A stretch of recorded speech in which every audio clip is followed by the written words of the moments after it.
සුබ දවසක් වේවා ඔබට. ඒ වගේම ලැබුවා අවුරුදු 2021 නම් වසර ඔයගලන්ගේ අධ්‍යාපන වැඩ කටයුතු සාර්ථකව සිදු කර ගැනීමට ශක්තිය ධෛර්යය ලැබෙන උනන්දුවෙන් වැඩ කරන්න හැකි වෙන නව වසරක් වේවා කියලා මම හදවතින් මේ අවස්ථාවේදී ප්‍රාර්ථනා කරනවා. ඉතින් අද අපි හිතුව අලුත්ම වැඩක් කරන්න. මොකද අලුත් අවුරුද්දේ අලුත් වැඩක් කරන්න ඕනි එකටම පටන් ගන්නකොට. මම අද බලාපොරොත්තු වෙන්නේ මේ අවුරුද්දේ කොහොමද වැඩ කරන්න ඕන කියන කාරණේ ගැන ඔයගලන්ට පොඩ්ඩක් මොටිවේට් එකක් දෙන්න. ඊට අමතරව ටයිම් ටේබල් එකක් හදාගන්න කොහොමද, ටයිම් ටේබල් එකට වැඩ කරන්නේ කොහොමද ඔයගොල්ලෝ තනියමනේ දැන් වැඩ කරන්නේ. ක්ලාස් යන විදිහක් නැහැ, ඉස්කෝලේ යන විදිහක් නැහැ. තමන්ගේ යාළුවොත් එක්ක හරි මට්ටමක ඉන්නවද? තමන් ඒ තරඟෙට ලෑස්තිද කියන කාරණේ ගැන පොඩ්ඩක් සාකච්ඡාවක් දාන්න අද බලාපොරොත්තු වෙන්නේ. අපේ YouTube channel එක subscribe කරන්න. ඒ වගේම WhatsApp, Telegram group වලට අපිත් එක්ක එකතු වෙලා වැඩ කරන්න පුළුවන්. ඔයගොල්ලෝ ඇඩ් වෙන්නේ ඒවට පහේ link දාලා ඇති මම හැම එකටම. ඉතින් අද අපි අපේ වැඩේ පටන් ගමු.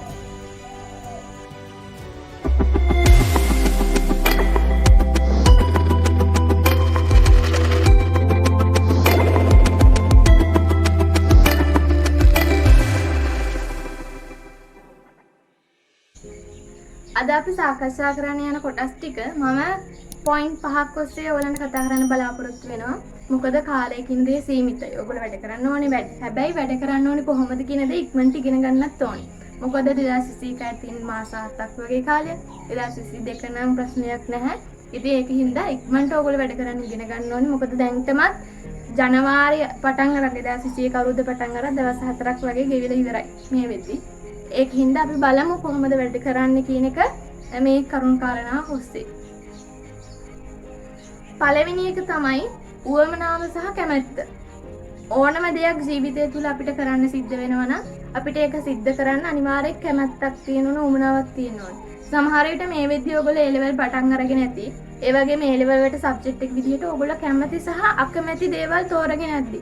මොකද දෙමව්පියන් කැමැත්තට, යාළුවන් කරන හින්දා සහ ගුරුවරුන්ගේ බලපෑම් මත ඔයගොල්ලෝ මේ වෙද්දී මොනවාම හරි සබ්ජෙක්ට් තෝරගෙන ඇති. ඔයගොල්ලෝ A level කරන්න.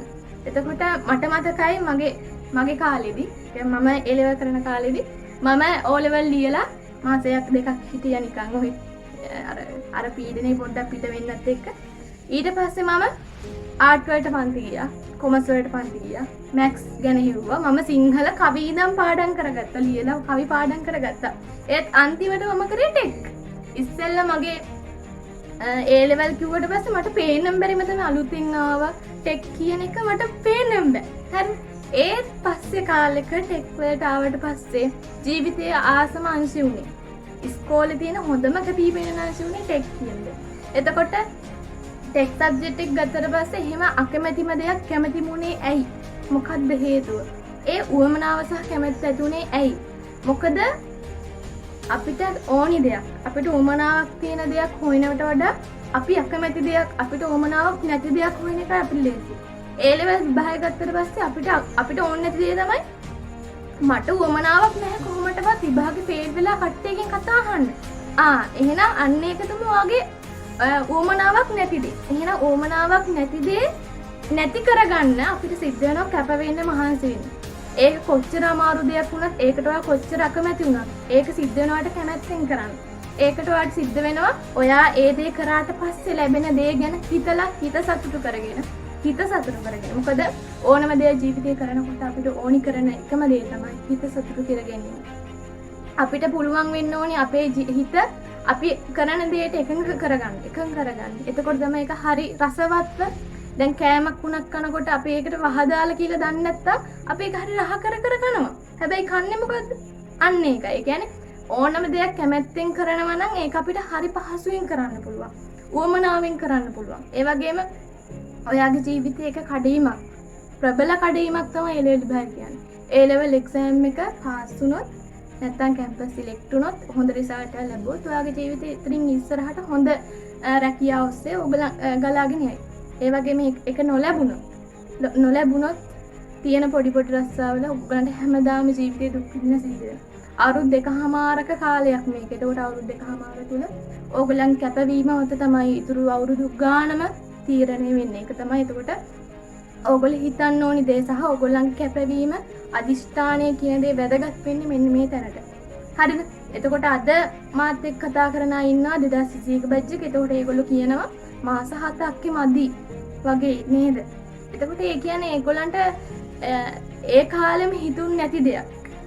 අවුරුදු 2කමාරක් තිස්සේ ඒ කියන්නේ ඒ O level ඉවරුනාට පස්සේ ඔයගොල්ලෝ සබ්ජෙක්ට් තෝරගන්නවා. තෝරගෙන කොහොමද වැඩ කරන්න ඕනේ කියන ගැන පොඩ්ඩක් හොයනවා. අලුතෙන් දෙයක් දැන් 2021 අලුත් අවුරුද්ද අලුතෙන් ලැබුවා. එතකොට අලුත් දෙයක් අපි ඕනම දෙයක් අලුතෙන් පාවිච්චි කරලා පොඩ්ඩක් අර කැමැත්තෙන් දෙයක් කරනවා. ඒ ලෙවල් වලට ආපු හැටි ඔයගොල්ලෝ හරි කැමැත්තෙන් දෙයක් ඒ ලෙවල් වල කැමැත්තෙන් ඉන්නේ. පොඩ්ඩක් හොයන්න මොකද්ද මම කරන්නේ? මොකද්ද සබ්ජෙක්ට් ඒ ලෙවල් වල ඉස්කෝලේ ගියේ පළවෙනි දවසේ නැත්නම් දෙවෙනි දවසේ මිස්ලා ඇවිල්ලා සර්ලා ඇවිල්ලා ඔයගොල්ලන්ට උගන්වනකොට ඔයගොල්ලෝ හරි ආසාවෙන් අහන්නේ මොකක්ද අපි මේ ඉගෙන ගන්න කියන කාරණේ කියලා. හැබැයි දැන් ඒක නැතුවත් ඇති ඇතුවත් ඇති. එතකොට නැති සහ ඇති කියන දේ තීරණය වෙන්නේ ඔයගොල්ලන්ගේ කැමැත්ත සහ උවමනාව මත. ඔයගොල්ලෝ මේ විභාගය කරාට පස්සේ ලැබෙන දේ මොකක්ද කියන කාරණාව ගැන අවබෝධයෙන් ඔයගොල්ලෝ ඒ වෙනුවෙන් මහන්සි වෙනවා නම් කැප වෙනවා නම් ඊටු කිසිම කාරණාවක් අදාළ නැහැ. ඔයා හිතන්න උදාහරණයක් අපිට අද මම අද දවසට කොහොම හරි අයිස් එකක් ගන්න ඕනේ. අයිස් එකක් හරි කන්න ඕනේ කියලා. එතකොට මොකද්ද කරන්නේ? අපි ඒකටම අපේ හිත කැමති කරගන්නවා. අපි කැමති දේ තමයි ඔන්න දැන් කරන්න යන්නේ. එතකොට හිත කැමති. එතකොට අපි ඒ වෙනුවෙන් අපේ සම්පූර්ණ අවධානයකට දෙනවා. අම්මයන් කැමති ඉල්ල ගන්න ඕනේ, අම්මයන් සල්ලි ඉල්ල ගන්න ඕනේ. එතකොට ගෙදරින් පිට වෙන්න ඕනේ. නෝ වගේ කී කාරණා. ඒ හැම දෙයකට අපිට ඕනම දෙයක් හිතන්න පුළුවන් නෙගටිව් සහ පොසිටිව්. ධනාත්මක සහ ඍණාත්මක විදිහට. එහෙම හිතනකොට ඕනනම් දැන් අර වැඩේ කරනකොට අපිට හිතන් තිබ්බ අපෝ බෑ අම්ම කැමති වෙන්නේ අම්ම සල්ලි දෙන්නේ නැහැ මගේ සල්ලි නැහැ. එහෙම හිතනවට වඩා ඔයාට අර ඌමනාව කැමැත්ත තියෙනවනම් අර එන්න ඕනියඟට අර ජවය කියන දේ ඕනම දෙයක් කැමැත්තෙන් කරනකොට තමන්ගේ ජීවිතේ මෙතන නතර වෙනවා කියලා දැනෙනකොට නෑම නැගිටලා යනවා කියන දේ අර කැහිල්ලේ අමුතු ගැම්ම ඉන්න ඕනි ජීවිතේට. මංගාව එක තියෙනවා. ඒ ගැම්මෙන් මම මේ ඔයගලන්ට මේ දේ කියන්නේ. අද මම මෙතන නතර වුණා මට මේ දේ වෙනවා. මේ දේ වෙන්නද මම මෙතන ඉන්නේ කියන කාරණේ ගැන පොඩ්ඩක් සැලකිලිමත් වෙන්න. තමන් ඒ ලෙවල් හෝ වේවා තමන් ඉදින ජීවිතයේ දෙයක් හෝ වේවා දෙයක් කරනකොට ඒ දේ හරියටම වෙන්න නම් හරියටම ධනාත්මක විදියට වෙන්න නම් ඔයා ධනාත්මක විදියට හිතන්න ඕනි. ඔයා ධනාත්මක විදියට දකින්න ඕනි හැමදේම. ඒ වගේම කැමැත්ත ඇති කරගන්න ඕනි සහ ආශාව උමනාව ඇති කරගන්න ඕනි. ඒක තමයි ප්‍රධානතම කාරණේ වෙන්නේ. ඉතින් 2021 අවුරුද්ද අලුතෙන් වැඩ පටන් ගන්නකොට ඔයගොල්ලෝ හිතන්න මම මේ දේ කරන්න මෙන්න මේ වෙනුවෙන්. අපේ අම්මලා තාත්තලා එදා ඉඳන් අපිට උගන්වන්න හදන්නේ මහන්සි වෙන්නේ අපි මේ විභාගෙන් නතර වෙනව බලන්න නෙමෙයි. ඒකින්ද මම මේ වෙනුවෙන් මහන්සි වෙනවා කියන දේ පොඩ්ඩක් හිතට ගන්න. මේ වෙනුවෙන් මම මහන්සි වෙන්නේ. මේ දේවල් මට ලැබෙනවා මේ දේ කරොත්.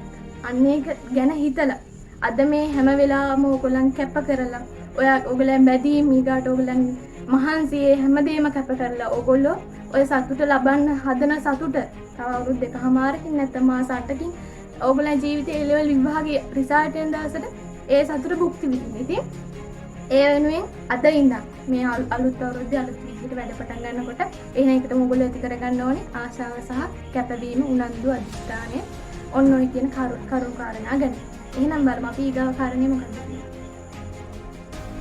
ඊගාව කාරණේ තමයි කාලය කළමනාකරණය කර ගැනීම. කාලය කළමනාකරණය කර ගැනීම කියන දේ ඒ සංකල්පේ අපිට බෑ කාටවත් උගන්වන්න. ඇත්ත කතාව. අපිට බෑ කියා දෙන්න මේ ඔයා මෙහෙම කරන්න. හැබැයි අපිට පෙන්වන්න පුළුවන් කොහොමද මේක කරන්න කියලා. කාලය කළමනාකරණය කියන දේ ඕගොල්ලන්ගේ ජීවිතය තුළ ඕගොල්ලෝ දන්නවා. දැන් හිතන්න මම අර කිව්ව කලින් උදාහරණය අද දවස් ඇතුළත ඔයාට අයිස්යක් කන්න ඕනේ. එතකොට ඔයා මොකද්ද කරන්නේ? මේ අද දවස් තියෙනවානේ වැඩ ප්‍රමාණයක්. එතකොට ඔයා ඒකේ හිත කරලා යම් වෙලාවක් හදා ගන්නවා. ඒ වෙලාව හදාගන්න ඔයගොල්ලන්ගේ උවමනාව සහ කැමැත්ත මත. එතකොට එතනදී ඔයා කරේ මොකද්ද? අර තිබ්බ බඩ ටික ඊට මෙහෙට කරලා කාලයක් කළමනාකරණය කරලා හදාගත්තා. ඔයගොල්ලන්ට උවමනාව සහ කැමැත්ත තියෙනවා නම් ඔයගොල්ලන්ට පුළුවන් කාලය කළමනාකරණය කර ගැනීම කරන්න. මොකද මිනිසා කියන සතා තුළ ඒ දේ එහෙම තියෙනවා. ඒ දේ පාවිච්චි කරන්නේ කොහොමද කියන දේ විතරයි ඔයගොල්ලෝ දන්නේ නැත්තේ. විභාගයක් හෝ වේවා එදිනෙදා කටයුත්තක් හෝ වේවා කාලය කළමනාකරණය කර ගැනීම ඉතාම අවශ්‍ය දෙයක්. මොකද මාත් එක්ක වැඩ කරන මාත් එක්ක කතා කරන ගොඩක් අය කියන්නේ තව පොඩි කාලයක් තිබ්බනම් අයියෝ මීට කලින් අපි මෙහෙම වැඩ කරා නම් අන්නේ කියන කාරණාව. එතකොට ඒ කියන්නේ ඔයාගේ තුල තියෙන දුර්වලතාවයක් ඒක. ඔයාට බැරි වුණා මේ වෙද්දි මේ දේ කරලා ඉවර කරන්න. ඒකයි අදටත් ඔයා කියන අයියෝ තව පොඩි කාලයක් තියෙනවනේ. කොරෝනා නිසා හෝ වේවා තව පොඩ විභාගය කල් යනවනේ. ඒකෙම නෙමෙයි. ඔයාගේ විභාගේ තියෙන අගෝස්තු නම් අගෝස්තු මාසෙට හරියන්න වැඩ කරන්න.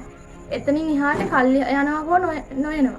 එතකොට ඒ වෙද්දි ඔයාගේ වැඩ කටයුතු සාර්ථකව සිදු කරගන්න ඕගලන්ට කාලය කළමනාකරණය කර ගැනීම අත්‍යවශ්‍ය දෙයක්. ඒ කාලය කළමනාකරණය කර ගැනීම කියන කාරණාවේදී කාලසටහනකට එනව නම් හොඳයි. මොකද විභාගයක් කරනකොට ඕගලන් දැන් ඔයා පොත් මේසෙන් ගාවෙන් ගිහින් වාඩි වුණාට පස්සේ ඔයාට හිතාගන්න බැරුව ඇති අද වෙද්දි මම ඉන්නේ කොයි තැනේද?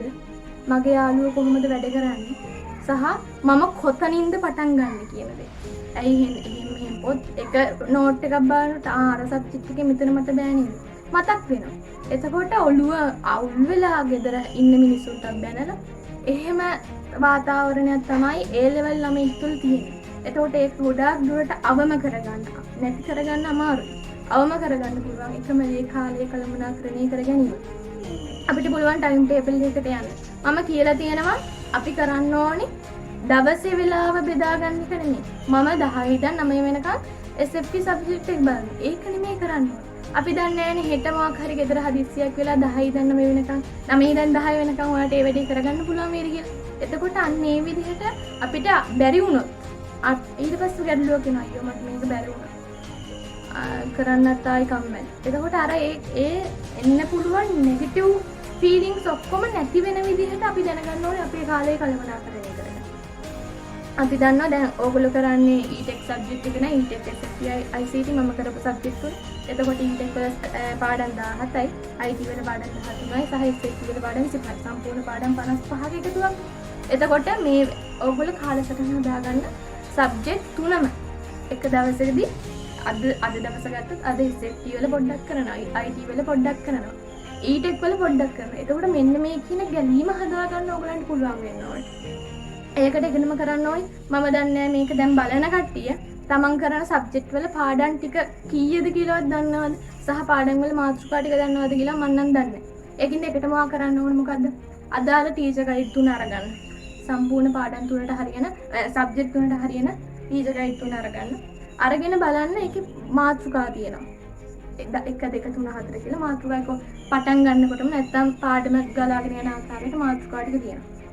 අපි හිතමු 3 වෙනි පාඩම කියලා. 3 1 නිපුණතාවය, 3 2 නිපුණතාවය. එහෙමත් තියෙන. ඒ කියන්නේ පාඩමක් ඒගොල්ලෝ වෙන් කරලා තියෙන කොටස් වලට. අන්නේ කොටස් එක්කත් ගන්න පුළුවන් නම් ඔයගලන්ට එක කොලයකට මාතෘකා ටික එක කොලයකට ගන්න. ඊට පස්සේ අරගෙන බලන්න. දැන් අද ගත්තොත් අද ජනවාරි 5. එතකොට අද ඉඳන් මේ මාස ඉවර වෙන්න කොච්චර කාලයක් තියෙනවද? දවස් එතකොට 27ක් වගේ තියෙන. එතකොට ඒ 27 මේ මාස තුල මට මොකක් හරි දෙයක් කරන්න පුළුවන් වෙන්නේ. එතකොට ඔයගොල්ලෝ බලන්න මේ වෙද්දි ඔයගොල්ලෝ සබ්ජෙක්ට් වල ඕනි කරන් නෝට් ඔක්කොම ඔයගොල්ලෝ ගාව තියෙනවද? ඔයගොල්ලෝ තව මාස 7ක් අවුරුද්දක් තියෙනවා හරි වෙන්න පුළුවන්. Tamanට පුළුවන් නම් Taman කියලා නෝට් එකක් හදාගන්න. ඔයගොල්ලන්ගේ අයියලා ඉන්නවා, අක්කලා ඉන්නවා, ඔයගොල්ලෝ සබ්ජෙක්ට් කරන අය ඉන්නවා. ඒ වගේම මේගොල්ලන්ගේ ෆොටෝ කොපි ගහගන්න මොකක් හරි නෝට් එකක් එකතු කරගන්න ඔයගොල්ලන්ට පුළුවන් නම්.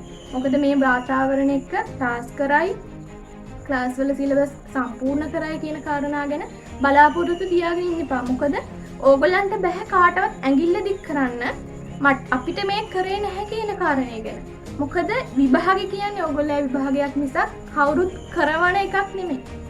ඕගොල්ලෝ සල්ලි දීලා හෝ ටියුෂන් ක්ලාස් ගියා, ඉස්කෝලේ ගියා. ඒ අපිට මේක උනේ නැහැ කියලා ඕගොල්ලන්ට බෑ කාටවත් ඇඟිල්ල දික් කරන්න. මොකද ඒක ඕගොල්ලෝ වැඩක්. ඒක ඕගොල්ලන්ගේ යුතුයකමක් ඕගොල්ලෝ තනියම කරන්න ඕනේ දෙයක්. ඒකට එකටම කවුරුත් කරනවට වඩා තමන් දෙයක් කරලා හොයලා ලෑස්ති වෙන එක තමයි හොඳම දේ. තමන් ලෑස්ති විභාගෙ තියෙනකොට සමහර විට මේ වාතාවරණය දිගටම තියෙන්න පුළුවන් ලංකාව තුල. ඒකෝට රට තුල මේ ලෝකෙම බලපෑපු වසංගතයක්. ඒකෝට ඒ වෙද්දි කොහොමද ලෑස්ති වෙන්නේ කියන කරුණු කාරණා ගැන පොඩ්ඩක් සැලකිලිමත් වෙන්න. එකටම නෝට් ටික සම්පූර්ණ කරගන්න. ඒකට මාස 7 2ක් වගේ ඇතුළත සම්පූර්ණ නෝට් ටික සම්පූර්ණ කරගන්න. නෝට් එක සම්පූර්ණ කරගත්තට පස්සේ අහගන්න කවුරු හරි ඉන්නවනේ. ඕගොල්ලෝ පාඩමේ නම සර්ච් කරන් YouTube එකේ අනිවාර්යෙන්ම මොකක් හරි වීඩියෝ එකක් තියෙනවා. ඕගලන්ට බැරි නෑ කරන්න උවමනාව සහ කැමැත්ත තියෙනවනේ. සහ කාලය තියෙනවනේ. උවමනාව සහ කැමැත්ත තියෙනවා අනිවාර්යව කාලය හදාගන්න. ඕගොල්ලෝ මේ වෙද්දි නැගිටින්න පාන්දර නොවෙන්න පුළුවන් සමහර විට 8-9 වෙනවා ඇති නෑ උදේට දවස ආරම්භ කරනකොට. එතකොට ඒ වෙලාවේ ඉඳන් ඔයගොල්ලෝ නිින්දර යනකම් කොහොමද ඊට පස්සේ ඔයගොල්ලන්ගේ සමහර දැන් කට්ටිය මිනිසා කියන අය වර්ග කරන්න පුළුවන් නැගිටින වේලාව සහ නිදාගන්න වේලාව නෝ රැට වැඩ කරන කට්ටියක් ඉන්නවා හොඳට. ඒ වගේම දවල්ට හොඳට වැඩ කරන්න පුළුවන් කට්ටියක් ඉන්නවා. මම රැට වැඩ කරන කට්ටියගේ එක්කෙනෙක් තමයි. රැට කියන්නේ ඒ වෙලාවට හොඳට මතක හිටිනවා එහෙමයි කියලා. හැබැයි අනිවාර්යෙන් දවසට පැය 6 කියන එක නිදා ගන්න අනිවාර්යෙන්. කාලය කළමනාකර ගැනීම අත්‍යවශ්‍යම දෙයක් තමන්ගේ නිින්ද කියන එක. ඒ දේ නැති වුණොත් ඔයගොල්ලන්ට ඉස්සරහට ගොඩාක් අපහසුතාව ඇති වෙයි. විභාගෙ ලඟ වෙනකොට හරි ටයර්ඩ් එකකට හරි මහන්සි. වැඩ කරන්න බෑ. හරි ප්‍රබෝධමත් බවක් නැහැ තමන්ගේ තුල. මොකද තමන් පවුලේ තමන් ගෙදර ඉන්න දුව හෝ පුතා. එතකොට තමන්ගේ දුවගෙන් පුතාගෙන් තමන්ගේ දෙමව්පියන් බලාපොරොත්තු වෙන දෙයක් තියෙනවා. දුවෙක් වුණාට පස්සේ ගෙදර හරි සිරියාවට ඉන්න ඕන කෙනෙක්. එතකොට මහන්සි වෙලා ඒගොල්ලොත් එක්ක හරි අම්මා තාත්තා එක්ක හරි කේන්තියෙන් ඒ ලෙවල් ළමයිගේ තියෙන අර මේ මානසික තත්ත්වය වැඩ තියෙනවා හොගාල කරගන්න විදිහක් නැහැ ක්ලාස් යන්න විදිහක් නැහැ හරි අපහසුතාවයෙන් මානසිකව පීඩා විඳින කට්ටිය. එතකොට එහෙමයි කියලා තමන්ගේ මූණ තුල කිසි ප්‍රබෝධමත්කමක් නැති වෙන විදිහට නිදි මරාගෙන මහන්සි වෙන එක නෙමෙයි හරි දේ. තමන්ගේ කාලය කළමනාකරණය කරගන්න ඕගලන්ට පුළුවන් වෙන්න ඕනේ. පහලින් මම දාලා තියෙයි ටයිම් ටේබල් ටිකක්. එතකොට ඒවත් එක්ක බුලනම් වැඩ කරන්න. ඒවා කරන විදිහ ඔයගලන්ට තේරෙන්න පුළුවන්. 90%කට මේක තේරෙන්න තියෙන පුළුවන්. ඒක නිකන් පාඩමක් ඉස්සරහ අංකයක් දාලා තියෙනවා විතරයි. ඒකින්ද මේ ඔයගලන්ට පුළුවන් මම එක එකතු වෙන්න එහෙමවත් අපි කට්ටියට එහෙමවත් එකට කාලසටහනකට වැඩ කරන්න පුළුවන්. ඊගාව කියන්න ඕනි කාරණේ තමයි මේ වෙද්දිවා දන්නේ නැහැ ඔයා කොයි මට්ටමේද ඉන්නේ කියලා. හරි ඔයාගේ එක්ක ඒලෙවල් පටන් ගන්නකොට ඉන්නෝ එහෙන යාළුවෝ සෙට් එක. හැබැයි මේ වෙද්දි කෙනෙක්වත් නැහැ. එතකොට ඒගොල්ලෝ කොයි මට්ටමේ ඉන්නේ? මම ඒගොල්ලන්ගේ මට්ටමේ ඉන්නවද? විභාගෙට මම පෙනී ඉන්න තරම් සුදුසුද කියන කාරණේ ගැන සමහරට ඔයගොල්ලෝ දන්නේ නැති ඇති වෙන්න පුළුවන්. හොඳම දේ තමයි ප්‍රශ්න පත්‍ර කරන්න. ඔයගොල්ලෝ අද ඊට මොකක්ද පාඩමක් ඊට එක්කලා ඔටෝමොබයිල් කියන පාඩම අද සම්පූර්ණයෙන්ම දවස් දෙක තුනක ඉඳන් මහන්සි වෙලා අද ඕන ඉවර කරා. එතකොට ඔයගලන්ට පුළුවන් නම් මේ විදිය ෆාස්ට් පේපර් ටික අරගෙන ඒ ටික කරන්න. අන්න ඔයගොල්ලෝ ඒක කරන්න පුළුවන් නම් ඔයගලන්ට අයිඩියා එකක් එනවා. එහෙනම් මම ඔළුවට අරගෙන තියෙන මම දැන් දෙයක් දන්නවා. ඒ ලෙවල් ප්‍රශ්නයක් කරන්න දන්න ඔටෝමොබයිල් වල. එන්නේ කාරණාව ගැන ඔයගොල්ලෝ පොඩ්ඩක් සැලකිලිමත් වෙන්න. ඉතින් ප්‍රශ්න පත්‍ර කරනවා අනිවාර්යෙන් වෙලාව තියන්න තියන්න. මොකද ඕගොල්ලන්ගේ ලියන ස්පීඩ් එක ඔයගොල්ලෝ හිතන ස්පීඩ් එක හිතන තරම් ලිය වෙනවද කියන ස්පීඩ් එක ඒ හැමදේම ඔයගොල්ලෝ දැනගන්න ඕනේ. අනිවාර්යෙන් ඊට කළ ඩ්‍රෝවිං එකක් එහෙම ඊට පස්සේ සෙට් වල ගණන් ඒවා කොහොමද හදන්නේ ඒ හදන කොටස් ඕගොල්ලන්ට ඔළුවට එනවද මේ ප්‍රශ්න දැක් ගන්න මේක මේ පාඩමෙන් එන ප්‍රශ්නයක් ඊට පස්සේ මේක මෙහෙම හදන්නේ කියන කාරණේ ගැන ඕගොල්ලන්ට අයිඩියා එක එනවද කියන එක ඕගොල්ලෝ පොඩ්ඩක් සැලකිලිමත් වෙන්න ඒ වැඩි කරනකොට ඒ කාරණා ටික තමයි කාලය කළමනාකරණය කියන කාරණාව ගැන කතා කරනකොට මේ වෙන අනිවාර්යෙන් දවසේ ඔයගොල්ලෝ මේ වෙද්දි 61 බැච් එකන අනිවාර්යෙන් පැය 8ක් වගේ දවසකට වැඩ කරන්න. මොකද ගෙදරනේ ඉන්නේ. එතකොට එහෙම යන්න වෙලාවක් වැය වෙන්නේ නැහැ. ඔයගොල්ලෝ ඔන්ලයින් ක්ලාසස් ඇති Zoom එකේ රැට. ඉතින් ඒ ක්ලාස් වලට අමතරව තමන් තනියම වැඩ කරන්න පුරුදු වෙන්න පැය 8ක් වගේ ආසන්න කාලයක්. නිදා ගන්න අනිවාර්යෙන් පැය 6. ගෙදර අයත් එක්ක ඉන්න අනිවාර්යෙන්. ගෙදර අයත් එක්ක නංගිලා මල්ලිලා අයියලක් නැති. ඒ අයත් එක්ක සුහද වැඩ කරන්න. හැබැයි වැඩිපුර සමනතා තියාගන්න හදන්න එපා මේක. මොකද ඔයගොල්ලන්ගේ ජීවිතේ විශේෂ කාලයක්. ඒකින්ද ඒකට කැප වෙන්න අපි ඉගෙන ඉස්සරහට කතා කරමු. ඊගාව කාරණේ තමයි දැන් අපි කතා කරන්න යන්නේ පාඩම් කරනවට අමතරව අපිට මොනවද කරන්න පුළුවන්. අපේ ඔළුවට අදාළ කරුණු කාරණා දාගන්න. අපි දන්න දෙයක් තමයි මොලෙන් දෙයක් එළියට ගන්නවට වඩා මොලේට දෙයක් දාන එක තමයි අමාරු. ඒක ඊටකොට මිනිසාගේ ස්වභාවය මොකද කැමැත්ත අනුව තමයි ඒක වෙනස් වෙනවා. කැමැති නම් කැමැත්තෙන් නම් පාඩම් කරන්නේ ඔයගලන්ට හරි ලේසියෙන් එක මතක ඉන්නේ. හැබැයි කැමැත්තෙන් පාඩම් කරන අය හරි අතලොස්සක් ඉන්නේ. පාඩම් කරන එක පිරිමිලමයිට අමාරුයි කරන්නේ. ඒ වගේ ගෑල්ලමට මට පාඩම් කරන එක හරි අමාරු පාඩයක්. පොතක් දිහා බලලා නෝට් එකක් දිහා බලලා නිකන් භාවනා කරනවා පාඩම් කරලා අපෝ වන්නේ. ඉතින් ඒ වෙනුවට අපිට කරන්න පුළුවන් දේවල් මොනවද? මට මතකයි මම ඒ ලෙවල් කරන කාර්යය එකටම මම නෝට් ටික එකතු කරගත්තා. නෝට් ටික එකතු කරලා ෂෝට් නෝට් ගහුවා. ෂෝට් නෝට් ගහලා සමහර විට මේ ෂෝට් නෝට් එක ලියනකොට හිතනවා අයියෝ මේක වැඩක් නැහැ නේද කියලා. කමක් නැහැ. පොත් නාස්තින වාගේ වෙලාව නාස්තින කමක් නෑ. ඔයා දෙයක් ඒ දේ කරන්නේ ඒ අදාළ කරුණු කාරණා ටික ඔලුවට දාන්න. ඔයා පාඩම් කරන එක ලේසිද? ෂෝට් නෝට් ගහන එක ලේසිද? ෂෝට් නෝට් ගහන එක හරි ලස්සනට පාට වලින් ලියලා හරි ආසාවෙන් කරන්න පුළුවන්. හැබැයි පාඩම් කරන එක එහෙම කරන්න පුළුවන් දෙයක් නෙක්කෝ. ලිය පාඩම් කරන්න පුළුවන්. ඊට අමතරව පාඩම් කරනවට අමතරව ඔයගලන්ට පුළුවන් තමන්ගේ කාමරේ වැඩ කරන තැන ඔයගලන්ගේ අමතක වෙන කොටස් අමාරු කොටස් ලොකු පොළවල ගහලා පේන තැන් වලින් අලවලා තියෙනවා. මම පහලේ ලින්ක් එකක් දාලා ඉතින් ගිහින් බලන්න වීඩියෝ එකක් මම දාලා ඉතින් මම වැඩ කරන කාලේ මගේ කාමරේ කොහොමද තිබ්බේ කියන එක ගැන. ඊට අමතරව එහෙම මට මතකයි මම මේ කාමරේ වීඩියෝ එකක් කරලා මම දැම්ම එක මිස් කෙනෙක්ට දාලා ඒ මිස් කිව්වා මම පුතේ මේක යවන්නම් හැමෝටම. ඒකෙන් ආසාවෙන් දැකලා ඒක ආයි එක ළමෙක් හරි කරයි කියලා. මම දන්නේ කරන්න පුළුවන් ඉන්දියාද කියන එක. හැබැයි ඕගලන්ට ඒක දැකලා ඔයගලන්ට ආසාවක් ආවොත් අනේ මාත් මෙහෙම කරනවා. ඇයි අද මම මේ තැනේ නේද ඉන්නේ මටත් මෙහෙම කරන්න පුළුවන් නේද කියලා ආසාව ඕගලන්ට ආවොත් ඕගොල්ලෝ ඒක කරයි. ඒකයි මම මේ වීඩියෝ එක දාන්නේ පහලේ link එක ඔස්සේ ගිහින් බලන්න. ඒක බුදුම්මෝ කියලා බය වෙන්න දෙයක් නෙමෙයි ඇත්තටම. තමන්ගේ ජීවිතේ ආසාවක් ආවොත් ඒක කරන්න ඕනි කොහොම හරි. හැබැයි පාඩම් කරන එකේ ඒක කරන්න බෑ කියලා අර ඒ බයත් එක්ක ආවට පස්සේ කොහොම හරි මොන ගේමක් ගහලා හරි කරනවා. ඒක සමහරට ඔහොම කාමරේ සරසලා හැම වෙන්නත් පුළුවන්. හරිද? ඒක ක්‍රමයක්. ඊට අමතරව ඔයගලන්ට පුළුවන් ඔයගලන්ගේ කටහඬින් නැත්තම් ඔයගලන්ගේ යාළුවෝ ඉන්නවනම් යාළුවොත් එක්ක එකතු වෙලා පාඩමකට අදාළ සාරාංශ කොටස වොයිස් රෙකෝඩ් එකක් ගන්න. එතකොට වොයිස් රෙකෝඩ් එකක් ගත්තට පස්සේ ඒක හැමෝම අතර ෂෙයා කරාට පස්සේ සමහර විට තමන් කටහඬින් අහනකොට හරි අර එපා වෙන ගතියක් එයි. හැබැයි කවුරු හරි කියන දෙයක් අහගෙන ඉන්නකොට සමහර විට දැන් යාළුවෙක් දෙයක් කරනකොට අපි හොයන්නේ අඩුපාඩුනේ වැරදි අඩුපාඩුනේ hina වෙන්න. හැබැයි ඒක තිය පුළුවන් තරම් අඩු කරගන්න. හරිද? එහෙම අපිට පුළුවන් නම් එහෙම හැමෝමත් එක්ක රෙකෝඩ් ටිකක් අරගෙන හැමෝමත් එක්ක ෂෙයා කරලා අහන්න. එතකොට සමහර අඩුපාඩු තිබ්බ දැන් එහෙන අර කට්ටියත් එක්ක හොඳ ෆීලිං එකකින් හරි ෆන් එකේ කරන්න පුළුවන් දෙයක්. එතකොට ඒකෙන් වෙන්නේ අදාළ කරුණු කාරණා ඔයගලන්ගේ ඔළුවට හැමතිස්සෙම යන එක. ඔයගලන් නිදා ගන්න වෙලාවට තැනකට ගියාට පස්සේ නෝට් උස්සා යන්න බෑනේ යන්නේ නැතන. ෆෝන් එක කරන් යනවා. ඔයගොල්ලෝ හැමතිස්සෙම ෆෝන් එකත් එක්ක ඉන්නේ. සින්දු අහන අය නා. එතකොට හැමතිස්සෙම ඒවත් එක්ක ඉන්නකොට ඔයගලන්ට නිතරම ඒවත් එක්ක ගැටෙනකොට තමයි හිත ඒවා ඔයගලන්ගේ හිතට නිකම්ම යනවා. හරි? ඊට අමතරව අපිට කරන්න පුළුවන් දේවල් තමයි තමන්ගේ නෝට් එකක් ගත්තට පස්සේ නෝට් එකේ තියෙන අර්ථ දැක්වීම. ඊට වචන අපි සෙට්නවා ප්‍රභා සංස්ලේෂණය යනවා. ඊට පස්සේ පටක රෝපණය යනවා. ඔන්න ඔයගේ එක එනවනේ මේ අර්ථ දැක්වීම. අන්නේ අර්ථ දැක්වීම ටික එක කොලයකට ගන්න. සම්පූර්ණ සිලබස් එකේම තියෙන අර්ථ දැක්වීම ටික මේ. අන්න එහෙම පෙන්වන්න පුළුවන් වෙන්නේ තමන් මේ දේ කරන්නේ. ඒ වගේම රූප සටහන් ටික රූප සටහන් දැන් ඉස්සමී මැසෝ කට්ටියන. ඒකට ඒගොල්ලන්ගේ රූප සටහන් ටික කොහොමද කොලයකට ගන්න? ඊට අමතරව සුද්ධ ජීවීන් ගොඩක් ඉන්නවා. එතකොට ඒගොල්ලන්ගේ නම් ඩික්ටේෂන් විදිහට පාඩම් කරන්නේ. එතකොට ඒව වෙනම කොලයකට ගන්න. ඊට අමතරව ඔයගලන්ට ආපුලා සූත්‍ර ටික. සම්පූර්ණ සිලබස් වල තියෙන සූත්‍ර ටික එක කොලයකට ගන්න. ඒක ඔයගලන්ට ඉස්සරහට ගොඩාක් ප්‍රයෝජනවත් වෙයි. එහෙම හදපු ඒවත් මං ගාව තිබ්බ. ඔයගලන්ට උවමනාවක් තියෙනවා නම් ඔයගලන් මොකද නෝට් අඩුපාඩු ඇති ගොඩාක්. තමන් ගාව තියෙන නෝට් එක හරිද කියලා නොදන්න තරමට ඉන්න කට්ටිය ඇති. ඒකින්ද ඔයගලන්ට පුළුවන් මාත් එක්ක එකතු වෙන්න මං මේක අහන්න අත් මේක මෙහෙමද කියලා.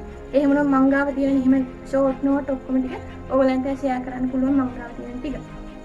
එහෙනම් අපි බලමු ඊගාව මාතෘකාව මොකක්ද? ඊගාව කාරණේ තමයි අපි සම්බන්ධතා පවත්වා ගත යුතු ආකාරය.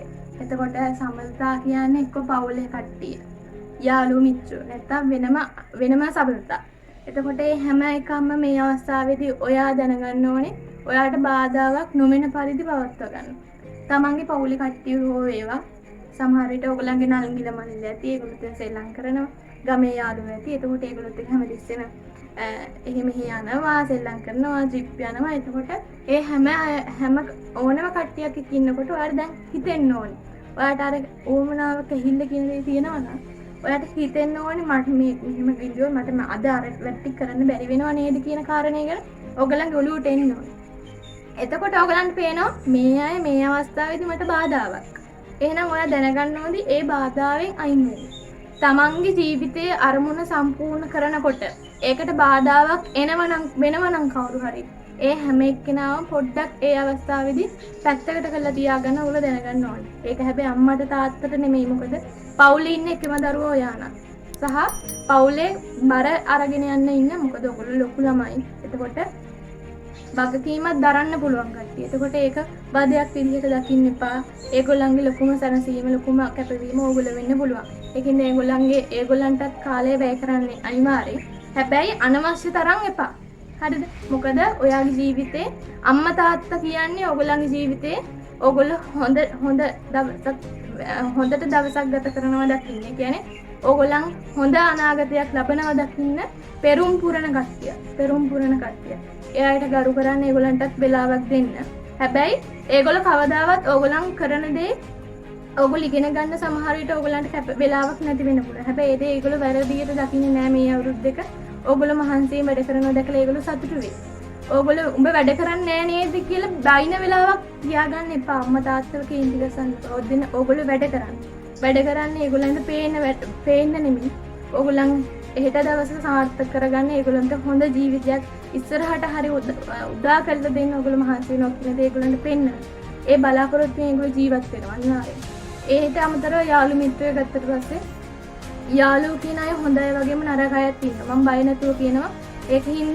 ඒ හින්දා ඕගොල්ලෝ දැනගන්න ඕනි හරි මිනිස්සුන් එකටම අඳුර ගන්න. තමන්ට මේගොල්ලෝ උපකාරයක්ද කරන්න තමන්ව වලට දානවාද කියන එක දැනගන්න ඕනේ. මේ වෙද්දි තමන්ගේ යාළුවෝ ඔයාට පෙන්වන්න ඇති වැඩ කරන්නේ නැහැ කියලා. හැබැයි එයා ගෙදර තනියම වැඩ කරනවා ඇති. ඒක ඔයගොල්ලෝ දකින්නේ නැහැ. ඒකින්ද තමන් දැනගන්න ඕනි තමන්ගේ වැඩේ කරන්න. ඕනම දෙයක් ඔයාට ප්‍රශ්නයක් වුණාට පස්සේ අයියෝ මට මේක කරන්න බැරි වුණා. ඒකට කාටවත් ඇඟිල්ල දික් කළා හරියන්නේ නැහැ. තමන්ගේ වැඩේ තමම කරන්න ඕන. ඉතින් ඒකින්ද තමන්ගේ වැඩේට බාධාවක් වෙන අය මේ වෙලාවෙදි පුළුවන් තරම් ඈත් කරලා තියාගන්න. ඊට අමතරව අනවශ්‍ය සම්බන්ධතා තියෙනවා නම් කරුණාකරලා ඒවා මේ අවස්ථාවේදී පොඩ්ඩක් පැත්තකට කරලා තියාගන්න. මොකද තමන්ගේ ජීවිතේ හරි තැනකට යන්න හරි කෙනෙක් නම් උදව් කරනවා කැප වෙනවා තමන්ගේ මහන්සියත් අගය කරනවා. ඉතින් ඒ දෙයට බාධාවක් වෙනවා නම් ඒ අයව කරුණාකරලා අයින් කරන්න තමන්ගේ ජීවිතේ. තමන්ගේ ජීවිතේ තමන්ගේ. ඒකට වැඩ කරන්න ඕනි තමන්. තමන්ට උපකාර වෙන මිනිස්සුන් විතරක් තමන් ළඟ තියාගන්න. තමන්ට වචනකින් හරි හයියක් වෙන මිනිස්සුන්ව ළඟ තියාගන්න. ඒ මිනිස්සුන්ට කවදාවත් නොසලකා හරින්න එපා. ඔයා අවශ්‍ය තැනකට ගියාට පස්සේ එයාට සලකන්න. ඒක හින්දා තමන් ඒකටම බලන්න කොහොමද තමන් වැඩ කරන්නේ සහ තමන් එක්ක වැඩ කරන අය ඉන්නවනම් ඒ අයටත් උපකාර වෙන. අනිවාර්යෙන් බැරි යාළු වැඩ කරන්න අමාරු ඒගොල්ලන්ට අපහසුතාව තියෙන යාළුවන්ට පොතක් පතක් දෙන්න, ඒගොල්ලන්ට දෙයක් කියා දෙන්න. ඒක තමයි දවසක අනිවාර්යෙන් තමන්ගේ ජීවිතේට හරියන එකම දේ. අනිත් අයට උදව් කරන්න. කිසිම කෙනෙක්ට ඊර්ෂ්‍යා කරන්න එපා. තමන් මේ තැනට යනවා අයියෝ අරයත් යනව නේද කියලා ඒක එහෙම දකින්න එපා. එහෙම අය මාත් එක්ක වැඩ කරන්න එන්නත් එපා. හරිද? තමන්ගේ ජීවිතේ තමන් නෙමෙයි දිනන්නේ. දිනන එක්කෙනෙක් විතරයි තමන්. තමන් විතරක් නෙමෙයි දින. අන්නේ කියන දේ හොඳට මතක තියාගන්න. කිසිම කෙනෙක් ඊර්ෂ්‍යා කරන්න යන්න එපා. හැමෝටම උදව් කරගෙන ඉන්න. මොකද මට මතකයි A level හෙට SFT තියෙනවා අද රැත් කට්ටියත් එක්ක එකතු වෙලා වැඩ කරපු එක්කෙනෙක් මම. අනේ බං මේ ගාන තේරෙන්නේ නැහැ පොඩ්ඩක් වරෙන් අපිත් එක්ක වැඩ කරන්න කියලා කතා වුණාම මං මගේ වැඩේ මං පාඩම් කරන වැඩේ පැත්තකට දාලා ගියේ කෙනෙක් මම. මට තිබ්බා අනිත් අය වැඩ උදව් නොකර සමහර දවසට උදේ යන්නේ කට්ටියත් එක්ක වැඩ කරමු. උදේ 8ට යනවා එතනට හවස 5 වෙනකන් කට්ටියට කියා දීලා වැඩ කරලා ඒ වගේ අතීතයක් මට තිබ්බා ඒ වෙලාවේ ගෙදරට වෙලා වැඩ කරන්න. මං එහෙම නොකරේ. තමන්ගේ ජීවිතේ හරියනවා නම් ඒ අනිත් අයට උදව් කරාම තමන්ගේ හොඳ ආකල්ප වැඩි කරගන්න. ඒ වගේම ගුරුවරුන්ට සලකන්න. හොඳට තමන් කරන දේ හරි භක්තියෙන් කරන්න. පොතක් විසික් කරන්න නෙමෙයි. තමන්ගේ පොතකට පෑනකට වුණත් කමන්නේ හරි ආදරෙන් පරිස්සමෙන් දැක බලා ගන්න. තමන්ගේ ජීවිතේට පිහිටන්නේ ඉන්නේ දේවල් විතරයි. ඒකින්ද ඒව මතක තියාගන්න. සමන්තාගෙන මම කිව්වේ තමන්ට අවශ්‍ය කරන දේවල් ළඟ තියාගෙන මේ අවස්ථාවේදී හරි හැමතිස්සෙම මොලෙන් වැඩි කරන මොලෙන් ගේම ගන්න. ඔයාගේ ඉස්සරහට දැන් දෙයක් තේරෙන ළමයි. එතකොට ඔයාට දැන් තේරෙනවා මේක මෙහෙම දිගටම ගියොත් අර තැන්වලදී එන ප්‍රශ්නයක් වෙනවා. එහෙනම් ඒ වගේ පුළුවන් තරම් ඔයාගේ වැඩේ කරගන්න ප්‍රශ්න ඇති නොවන විදිහට වැඩ කරන්න මේ අවස්ථාවේදී. ඒක හොඳට හෝ වේවා නරකට හෝ තමන් පාඩුවේ ප්‍රශ්න ඇති කරගන්න නැතුව හිමින් තමන්ගේ වැඩේ කරගන්න තමන් දැනගන්න ඕනේ. ඒ වෙලාවල විභාගය අපිට පුළුවන් වෙන ආත්මාර්ථකාමීත්වයෙන් වැඩ කරන්න. ඒ වගේම අනිත් අයට වැඩ කරන් ගිහින් කෙලව ගන්න වෙලාවකුත් තියෙනවා. එහෙම නෙමෙයි. තමන් දැනගන්න ඕනේ තමන්ගේ වැඩ ටික හරියට විදිහට මැනේජ් කරලා හරියට පවත්ව ගන්න වෙලාව කළමනාකරණය කරගන්න. එහෙම දෙන්න අපිට උත්සාහ කරන්න. ඒකින්ද හරි සැලකිලිමත් කටයුතු කරන්න. ගැටලු ප්‍රශ්න ඇති නොවන විදිහට පුළුවන් තරම් මේ අවුරුදු දෙකමාර තුර වැඩ කරන්න ඕගොල්ලෝ වගේ බලා ගන්න. ඒක තමයි වැදගත් වෙන්නේ. අවසාන කාරණේ විදිහට මම කියන්නේ අරමුණ කියන දේ. අරමුණ කියන්නේ ඒ ලෙවල් විභාගයේ විතර සීමා වෙච්ච දෙයක් නෙමෙයි. මම දවසක මෙන්න මේ තැනට යනවා කියන අරමුණ තමන්ගේ ජීවිතය තුළ තියාගන්න. ඉස්සෙල්ලා ඔයා එක වසරට ආවට පස්සේ මිස් ඇහුවට පස්සේ මොකද්ද පුතේ ඔයාගේ අනාගත බලාපොරොත්තු කිව්වට පස්සේ ඔයා කියන්නේ ડોක්ටර් කෙනෙක් වෙන්න, ටීචර් කෙනෙක් වෙන්න, ඉංජිනේරු කෙනෙක් වෙන්න. ඒත් අද ඔයා එතන ඉන්නවද කියන එක බලන්න. ඒ ඉස්සර අපි හිතපු හැටි කාලේ යන්න අපි මේ තැන ඉන්නේ නේද කියන එක පොඩ්ඩක් කල්පනා කරන්න. දැන්වත් තමන් මේ තැනට යනවා. තමන් යන්නේ අඩු මට්ටමේ රස්සාවකට ඊට වඩා ඉහළ මට්ටමේ රස්සාවකට කියන එක කරුණු කාරණා හොඳට ඔළුවේ තියාගන්න. තමන්ට වගකීම් තියෙනවා. අම්මා තාත්තා බලන් ඉන්න ඔයාට සලකන්න ඕනි. දවසක ඕගොල්ලෝ පවුලකට කරගහනවා. ළමයි හදනවා. එතකොට ඒ හැමෝමත් එක්ක කොහොමද සතුටින් ඉන්න මේ අවස්ථාවේදී වැඩ කරලා මහන්සි වෙන්න ඕනි නේද කියන කාරණාව ගැන සැලකිලිමත් වෙන්න. තමන්ට අරමුණක් තියාගන්න. තමන්ට ටාගට් එකක් තියාගන්න. මොන දේ කොහොම වුණත් මම ඒක වෙනස් කරන්න නැහැ කියන දේ හරි පරිස්සමින් ඒ දේ පරිස්සම් කරගෙන ඔයා ගමන යනවා කියන හිතේ තියාගන්න. එතකොට ඔයගොල්ලන්ට හැමතිස්සෙම පේන තැනක දේවල් හැමතිස්සෙම දකින්න තැනක නැත්නම් ඔළුවේ හරි තියාගන්න. එහෙම තැනක් නැත්නම් Tamanට ඉන්න හිටින් තැනක් නැති වෙන්න පුළුවන් මේ වීඩියෝ එක බලන අය. ඒකින්ද එහෙම අය ගොඩක් අඩුයි. උදව් කරන්න පුළුවන් හැමෝටම උදව් කරගෙන යන තමන් ජීවිතේ තමන්ගේ මම කියන තමන් ජීවිතේ තමන්ගේ ඒකට වැඩ කරන්න ඕනි තමන් මේ තැන ඉන්නෝනි කියන කාරණාව ගැන දැනගෙන හරියට ඒ විදිහට වැඩ කරන්න කාලය කළමනා කරගන්න නින්ද අනිවාර්යෙන් මම මතක් කරන්නේ කරුණු කාරණා ගැන නින්ද අනිවාර්යෙන් තියාගන්න අලුත් අවුරුද්දේ අලුත් විදිහට අනිවාර්යෙන් වැඩ කරන්න ඕනි මේ වෙද්දී ඔයගලන් තියෙන අඩුපාඩු ඔක්කොම ඔයගලන් පොඩ්ඩක් මතක් වෙන්නේ නැති මේ ටීවා හදාගන්න ඕනේ නේද කියන කාරණේ ගැන ඔන්න අද එහෙනම් අපි කතා කළේ අලුත් අවුරුද්දේ අලුත් විදිහට වැඩ කරන්න කොහොමද කියන එක ඒ වගේම ඔයගලන් ගැටලු අපහසුතා තියෙනවා නම් ඒ හැමදේමත් එක්ක කොහොමද ඔයගොල්ලෝ ටාගට් එකට යන්නේ ඔයගොල්ලෝ අරමුණක් ඇති කරගන්නේ කොහොමද කියන කාරණේ ගැන තමයි මෙච්චර වෙලා කතා කරේ. ඉතින් ඊට අමතරව ඔයගලන්ට ප්‍රශ්න තියෙනවා නම් මොකද මම මේ දීපු හැම එකම හරි පොදුවේ දීපු කාරණයක්. හැබැයි ඕගලන්ට තියෙන ප්‍රශ්නේ ඕගොල්ලෝ දන්නේ. සහ ඒක ළමයාගෙන් ළමයට වෙනස් වෙන ප්‍රශ්නයක්. හින්දා ඕගලන්ට තව දුරටත් ඒවට උපදෙස් අවවාද ඕන නම් මාත් එක්ක එකතු වෙලා වැඩ කරන්න පුළුවන්. ඊට අමතරව අනිවාර්යෙන් සබ්ජෙක්ට් වලට අදාළ නෝට් එක සම්පූර්ණ කරගෙන ෂෝට් නෝට් එක හදන්න. ඒවට උවමනා කරන විස්තර නැත්තම් තමන් ගාව තියෙන නෝට් එක සැකන මේක හරිද වැරදි කියලා. අක්කේ මේකට මෙහෙම දෙයක් මට ඕනේ මෙහෙම ඕනේ කියලා අනිවාර්යෙන් කතා කරන්න. ඒකට මම ඕන වෙලාවක උදව් කරනවා. ඉගෙන ගන්න ඕන එක්කෙනෙක්ට අනම්මනම් කරන්න නෙවෙයි. ඉගෙන ගන්න ඕන එක්කෙනෙක්ට ඕන වෙලාවක උදව් කරන කෙනෙක් මම. ඒකින්ද ඒ දේවල් ඒ ගතිගුණ තමන් ජීවිතේට ඇති කරගන්න ඉස්සරහට අනිවාර්යෙන් හොඳට වැඩි කරගෙන යන්න. අලුත් අවුරුද්ද අලුත් විදිහට හිතලා අලුත් තරමුණකින් වැඩ කරන්න. එහෙනම් අපි ඊගාව පාඩමේ ඊගාව වීඩියෝකින් හම්බ වෙමු. මේ මොටිවේෂන් එක විතරයි. මේ අවුරුද්දේ අපිත් එක්ක එකතු වෙන්න. අපේ WhatsApp Telegram group වලට එකතු වෙන්න. ඊට පස්සේ අපේ channel එක subscribe කරන්න. ඉස්සරහට අපිත් එක්ක වැඩ කරන්න පුළුවන්. එහෙනම් පරිස්සමින් ඉන්න සතුටින් ඉන්න වැඩ කරන අලුත් අවුරුද්දේ ඔබට සුබ දවසක්.